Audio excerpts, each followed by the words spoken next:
여러분 출애굽기는 탈출에 관한 책이잖아요. 엑소더스. 그 야곱의 가족이 70명이 애굽으로 건너간 후로부터 한 40, 한 430년 정도 시간이 흘렀죠. 그러니까 많은 민족을 이루어 지금 애굽에서 나오는 얘기입니다. 그러니까 하나님께서는 그들을 인도해서 홍해를 또 건너게 하시고 만나와 또 메추라기를 먹이시고 낮에는 구름 기둥 또 밤에는 불 기둥을 인도하세요. 또 그럼에도 그들은 또 하나님을 원망하며 또 우상 숭배합니다. 또 하나님께서 택한 백성을 노예 상태에서 구속하셔서 또 그들과 언약을 맺으시고 또 그들을 어떻게 이끌어 가신지를 보여줘요. 그러니까 출애굽기 핵심 주제는 구속입니다. 1장부터 볼까요? 노예 생활. 그러니까 이스라엘이 애굽에 내려간 지 430년이 흘렀잖아요. 또 이스라엘은 큰 민족을 이루고 또 이에 두려움을 느낀 바로는 이스라엘 민족을 탄압하기 시작합니다. 그러니까 이스라엘 민족은 고역에 시달리게 되는 거예요. 또 자손을 번성하지 못하게 하려고 또 산파들을 시켜서 출산하는 남자아이들을 죽이도록 명령하잖아요. 그 시점에 이 장이 이제 모세의 출생입니다. 그러니까 레위 족속 중에 한 남자가 태어나고 어미가 그를 상자에 담아서 강에 띄워요. 근데 이것을 보고 건진 게 또 바로의 딸이잖아요. 데려다가 또 키웠는데 그가 모세입니다. 그러니까 모세 40세 때 애굽인을 살해하고 바로의 손길을 피해서 그 미디안 광야로 도망합니다. 또 그곳에 있는 제사장 딸과 결혼해서 또 40년 동안 목동 생활을 하게 돼요. 그러니까 3장에서는 모세 소명인데, 그러니까 모세는 80세 때 그 호렙산의 떨기나무 불 가운데 성자 하나님의 음성을 듣습니다. 아까 제가 말씀드린 것처럼 구약에서 말씀하신 하나님은 성자 하나님이라는 사실을 꼭 기억했어요. 이때 모세는 성자 하나님으로부터 이스라엘 민족을 애굽에서 이끌어내라는 소명을 받아요. 그러니까 미디안 광야에서 40년을 평범한 목자로 지내는 동안 하나님과의 어떤 신령한 영적 교제를 통해 어떤 인간적인 혈기는 사라지고 또 무력감을 통감할 때 비로소 하나님께서는 그를 사용하기 시작하는 겁니다. 그리고 부르신 거예요.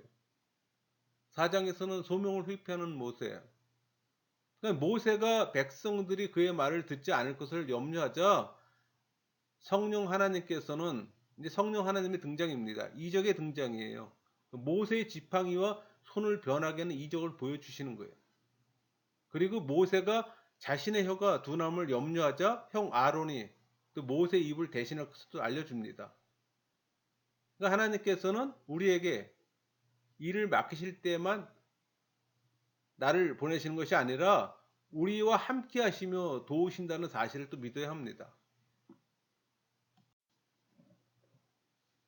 5장 바로 앞에 선 모세. 그러니까 모세와 아론이 바로에게 가서 이스라엘 백성을 보내달라고 하잖아요.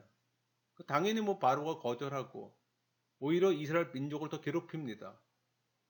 이때 모세는 또 하나님께 나가 간절히 호소해요. 근데 6장은 하나님의 위로와 모세의 계보. 그러니까 성자 하나님께서 확신과 언약의 말씀으로 공경에 처한 종을 또 만나 주시고 나는 여호와라 거듭 강조합니다. 한 4번 정도 합니다. 위로하시고 확신을 주신 걸 또 엿볼 수가 있어요. 그 이어서 앞으로 있을 이 출애굽 사건의 두 주역이 모세와 또 아론의 계보가 또 소개되는 겁니다. 근데 7장부터는 10개의 재앙이 나오게 되는 거죠. 그러니까 7장 피재앙. 그러니까 성자 하나님은 모세에게 아론을 모세의 대언자로 세울 것이며 또 바로에게 큰 재앙을 내려서 이스라엘 백성들을 애굽에서 보내게 하실 거라고 말씀하세요. 또 모세와 아론은 성령 하나님의 힘을 입어 바로 앞에서 지팡이가 뱀에 되게 하는 이적을 베풉니다. 근데 그 이적은 애굽의 요술사들도 똑같이 보여요. 그러다 보니까 바로의 마음이 또 강팍해지고 또 모세는 성자 하나님의 명령에 따라서 지팡이로 또 날강을 칩니다. 물이 온통 피로 변하고. 근데 이 재앙들은 애굽인들이 섬기는 신들을 대상으로 한 것인데 이 나일강은 그들의 보호 여신이었잖아요. 그러나 그 강물은 피로 변해 히브리인의 하나님이 그 우상보다 능력이 있어 우월하다을 또 보여주는 거예요. 그래서 8장에 이제 개구리 2, 8의 재앙이 연거푸 나오잖아요. 그러니까 모세가 지팡이를 들어서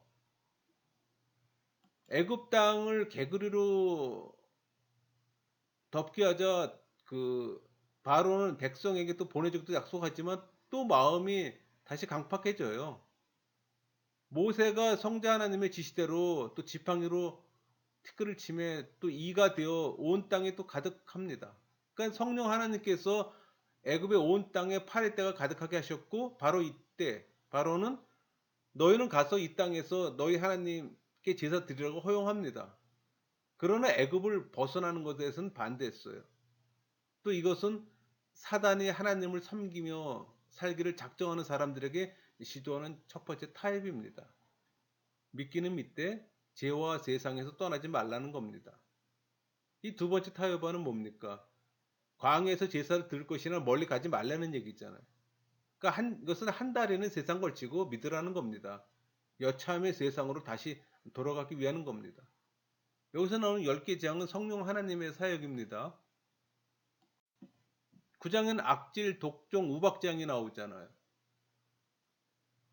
그러니까 여호와께서 또 애굽의 가축들에게 돌림병 있게 하시고 또 제 두 움큼으로 애굽의 온 땅의 사람과 짐승에게 붙어서 또 악성 종기가 또 생기게 합니다. 그러니까 여섯째 재앙은 최초로 사람의 생명까지 위협하는 거예요. 그러니까 일곱째로 불똥이 섞인 우박을 내리셔서 사람과 짐승과 또 채소와 나무를 꺾으셨잖아요. 바로가 이걸 그치게 해주면 보내주겠다고 약속합니다. 또 우박이 그쳐요. 그리고 또 약속을 어겨요. 또 10장에서는 메뚜기 흑암의 재앙인데 모세가 바로에게 메뚜기 재앙을 말하자 또다시 타협안을 내놓습니다. 장정만 가서 여호와를 섬기라는 거예요. 그러나 모세는 타협하지 않고 메뚜기가 온 땅을 뒤덮어요. 또 바로는 용서를 구하나 또 메뚜기가 물러가자 또다시 또 강팍해져요. 그 아홉 번째로 흑암이 3일 동안 온 애굽을 덮잖아요. 또 바로는 또 타협안을 제시합니다. 너희 양과 소는 머무를 두고 너희들만 어린 것들 데리고 또 가라는 얘기예요. 그러나 모세는 하나님을 섬기기 위해서는 조금도 양보할 수 없음을 단호히 말했잖아요. 내 백성을 보내라. 그들이 광야에서 나를 섬길 것이다. 11장에서는 장자 죽음의 재앙입니다. 그러니까 여호와께서 모세에게 백성들이 출애굽 준비를 하도록 하셨고 또 애굽에 내릴 마지막 한 가지 재앙으로 애굽의 모든 장자들이 죽게 될 것을 경고하세요. 또 12장은 6월절, 13장 구름기둥 불기둥인데 그러니까 성자 하나님께서 이스라엘 백성에게 흠없는 어린 양을 잡아 그 피를 문설주에 바르고 그 고기를 먹되 떠날 준비를 갖추고 먹으라고 명령하세요. 그러니까 말씀하시는 하나님이잖아요. 성자 하나님. 이것이 6월절이에요. 그러니까 하나님께서 마지막 재앙을 내리실 때 그 집안에 어떤 사람이 있는가를 보신 것이 아니라 피가 발라져 있는지를 보시는 거예요. 그 안에 있는 사람은 구원을 받습니다. 그러니까 마지막 세상을 심판할 때도 예수의 믿음을 가진 자는 구원을 받게 되는 겁니다. 또 하나님께서는 이스라엘 백성의 출애굽을 기념해서 또 무교절을 지키도록 합니다.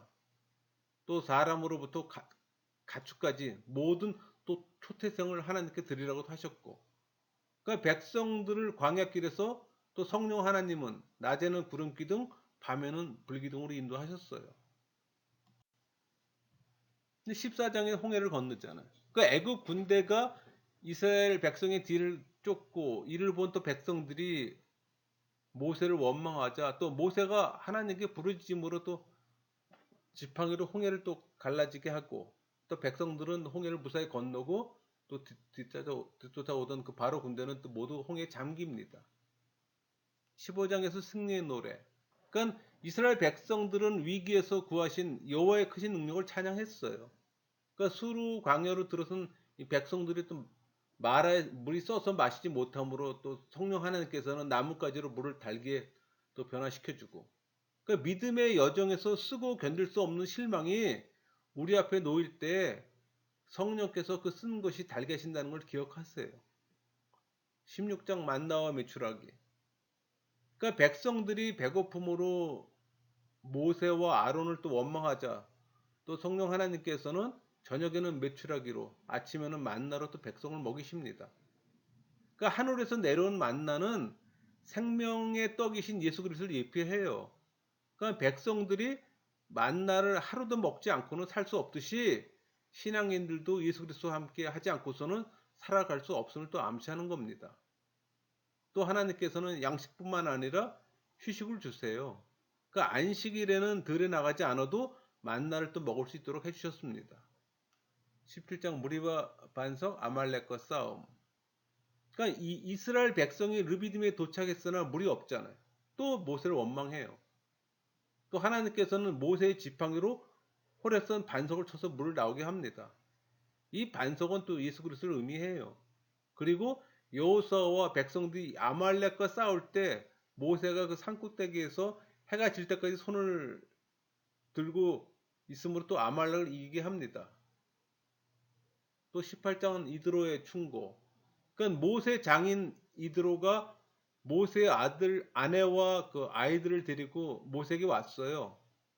그러니까 모세 하는 일이 너무 많은 걸 본 이드로가 백성들 가운데 진실한 자로 뭐 천부장, 백부장, 50부장, 뭐 10부장을 택해서 그 일을 맡기도록 또 건면했고 또 모세는 따릅니다. 19장 시내산의 이름. 그 백성들이 시내 광야에 이르렀을 때 성자 하나님께서는 모세를 부르셔서 백성들이 지켜야 할 언약을 주실 것이므로 백성들을 성결케 하고 또 시내산에 모세만 올라오도록 명령합니다. 20장의 십계명. 그 시내산에 오른 모세는 하나님 성자 하나님께 백성들이 지켜야 할 10가지 계명을 계시받아요. 그리고 하나님의 강림하심을 보고 두려워하는 백성들에게 하나님께서는 번제와 화목제를 드리라고 명하시고 또 그곳에서 강림해서 복을 주라고 말씀하세요. 또 21장에서는 개인의 권리에 관한 율법. 그러니까 성자 하나님께서는 백성들에게 율례를 세웠는데 이 종에 관한 법과 살인하는 자에 대한 형벌 그리고 타인을 상하게 하거나 손해를 입힌 자에게 대한 법을 말씀하세요. 또 22장에서는 행위와 공의에 대한 율법. 그러니까 도둑질하는 자에게는 도둑질한 것을 배상하게 하고 자신의 소유가 타인에게 손해를 입히면 또 배상해 준다고 말씀하십니다. 또 유일심만 섬기며 불쌍한 이웃을 돌아보게 하시고 처음 난 소산을 하나님께 바치라고 명령하고 23장 안식일과 절기에 대한 율법 가나안에서의 규례. 그 원수의 소유라도 보호해주며 또 송사에서 편을 들거나 거짓 증거를 해서는 안 되고 뇌물 받지 말라고 얘기하십니다. 또 안식년과 안식일을 지키며 매년 절기를 지키고 첫 소산물을 또 바치도록 이야기합니다. 그러니까 절기 제정의 목적은 과거 하나님에 의해서 구속받았으며 이제껏 하나님으로부터 말미암아 살아왔고 또 앞으로도 하나님과 더불어 살아가야 함을 이 절기 준수를 통해 교훈해 주기 위함입니다. 또 24장의 언약 체결. 그러니까 모세가 백성들에게 모든 율례를 말하고 나서 12기둥을 세우고 제단을 쌓게 합니다. 또 언약서를 낭독해 주고 또 여호와께서 다시 모세를 부르사 산으로 오르게 하시며 또 율법과 계명을 기록한 돌판을 주겠다고 또 말씀하세요.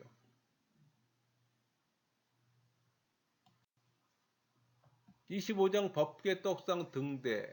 그러니까 여호와께서 모세에게 이르시되 백성들에게 예물을 가져오게 하고 무릇 즐거운 마음으로 내는 자의 것을 받아 성막을 지으라고 말씀하세요.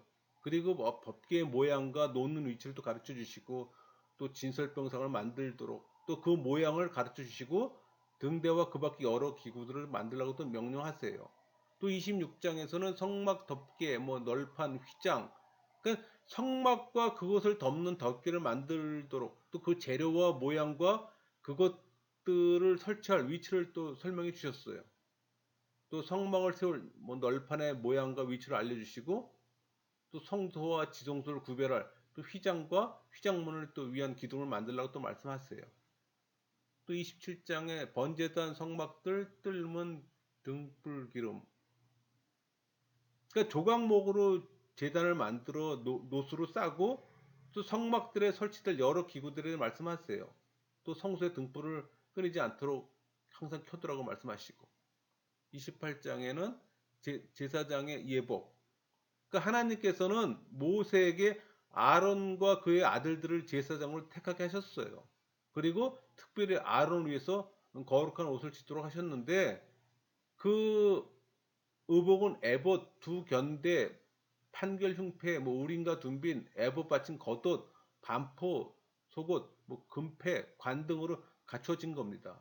또 흉패에는 12개 보석으로 붙여 있는데 여기에는 이스라엘 12지파 이름이 새겨져 있어요. 또 금패에는 이마에 두르는 금패에는 여호와 선결이라고 새겨서 청색끈으로 관우에 매셨고 29장 위임식. 그러니까 하나님께서는 아론과 그 아들들에게 제사장 직분을 위임하는 의식을 거행하도록 하십니다.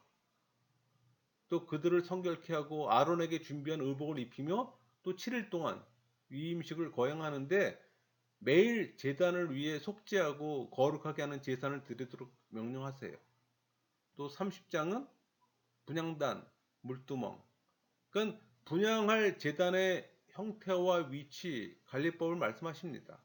또 백성은 여호와께 생명의 어떤 속전을 드려야 하며 제사장들은 또 물두멍에서 수족을 씻고 회막에 들어가야 한다고 또 말씀하세요.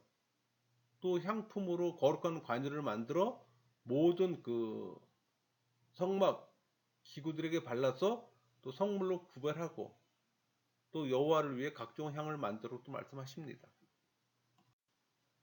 31장 성막 제작자 안식일 규례. 그러니까 여호와께서는 이 부살렐과 오홀리압과 지혜로운 자를 세워서 그들에게도 총명을 주시고 성막의 그 가장 그 다양한 어떤 기구들을 만들게 하실 것도 말씀하세요. 또 이스라엘 자손들이 안식일을 영원한 언약으로도 삼아서 또 대대로 지키도록 하시고 또 하나님께 친히 쓰신 증거판 둘을 모세에게 주십니다. 32장 금송아지 숭배. 그러니까 모세가 산에서 내려오지 않자 백성들의 요구로 또 아론이 금송아지 형상을 만들잖아요. 또 그 앞에 제사 드리고 또 이것을 여호와께서 아시고 또 진노하사 모세는 또 그 진노를 인정시킵니다. 그러니까 모세가 산에서 내려와서 백성들의 부패함을 보고서 그 증거판을 깨뜨리도록 그 깨뜨리고 그 금송아지를 불살라 버려요. 그리고 그 여호와편에 서 있던 레위 자손들로 하여금 또 범죄한 백성들을 죽이도록 하고 모세는 또 이튿날 다시 또 여호와께로 올라와서 용서를 구합니다. 33장 모세의 중재. 그러니까 여호와께서는 백성들이 목이 곧은 백성이므로 길에서 그들을 진멸할까 염려해 그들과 동행하지 않으시겠다고 말씀하시잖아요. 근데 모세가 회막에서 여호와께 백성들과 동행하시기를 원하자 또 여호와께서는 다시 동행을 약속하셨고 모세의 원대로 또 주의 영광을 보이십니다. 그러니까 34장은 두 번째 돌판. 그러니까 여호와께서 모세에게 돌판을 만들어 또 시내산에 오르도록 하셨고 또 모세 앞에 나타나셔서 여호와의 이름과 성품, 뜻 등을 계시해 주십니다. 또 언약을 세우는데 다른 민족과 언약을 세우지 말고 다른 신을 섬기지 말며 3대 절기를 지키고 또 첫 소산물을 여호와께 드리라는 겁니다. 그러니까 모세는 40일 동안 여호와 함께 있으면서 그 10계명을 돌판에 기록해 또 백성들에게 가지고 또 내려옵니다. 35장 헌물과 헌신. 그러니까 모세는 백성들에게 여호와께서 명령하신 말씀을 알려주셨어요. 그러니까 안식일을 지키며 각종 소유 중에 여호와께 드릴 걸 취하되 무릇 마음에 원하는 자는 그것을 가져다가 여호와께 드리고 또 지혜로운 자는 하나님께서 명령하신 성막과 모든 기구와 제사된 의복을 또 만드는 겁니다. 또 이를 듣고 마음에 감동된 자, 무릇 자원된 자들이 또 성막을 지을 재료와 각종 예물을 가져다가 또 여호와께 즐거움으로 드립니다. 36장 성막 덮개 널판 휘장. 그러니까 모세가 이 부사렐과 오홀리압과 그 지혜로운 자를 부르고 또 백성들이 가져온 예물을 그들에게 주어 또 성막을 만들게 합니다. 그러니까 지혜로운 자들이 하나님께서 지시하신 대로 성막 덮개와 널판 들과 휘장과 각종 기구들도 만들어요. 그래서 37장 법궤, 떡상, 등대, 분향단. 그냥 부살렐이 법궤와 그 장식을 만들었으며 또 떡상과 그 위에 놓을 기구들을 만들고 또 등대와 각종 장식들과 기구들을 만들었으며 또 분향단을 만들었어요. 38장 번제단, 물두멍, 울타리, 성막의 재료. 그러니까 부살렐이 번제단을 만들고 제단의 모든 기구들을 만들었어요. 또 수종드는 여인들의 놋고울로 또 물두멍을 만들고 또 성막들과 문을 만들었습니다. 그리고 아론의 아들 이다말이 물품 목록을 또 계산했고 또 부살렐이 모든 걸 만들었고 또 오홀리압이 조각하고 줄을 놓았어요. 뭐 성소 건축 비용을 또 기록하고 39장 제사장의 예복 성막의 완성. 아론을 위한 거룩한 옷을 만드는 겁니다. 그러니까 이스라엘 백성들이 성막의 모든 것들과 이 아론의 거룩한 옷을 만들어 모세에게도 가져왔고 백성이 모든 일을 마침에 모세가 또 그들을 축복합니다. 그리고 출애굽기 마지막 장인 40장 성막봉헌. 그러니까 여호와께서 모세에게 성막을 세워 그곳에 기구들을 제 위치대로 놓습니다. 또 아론에게 거룩한 옷을 입히고 제사장 직분을 행하라고 하는 명령을 내려요. 그러니까 모세가 이 명령들을 행하자 구름이 회막을 덮고 또 여호와의 영광이 성막에 충만합니다. 이렇게 해서 이제 출애굽기를 마치는 겁니다.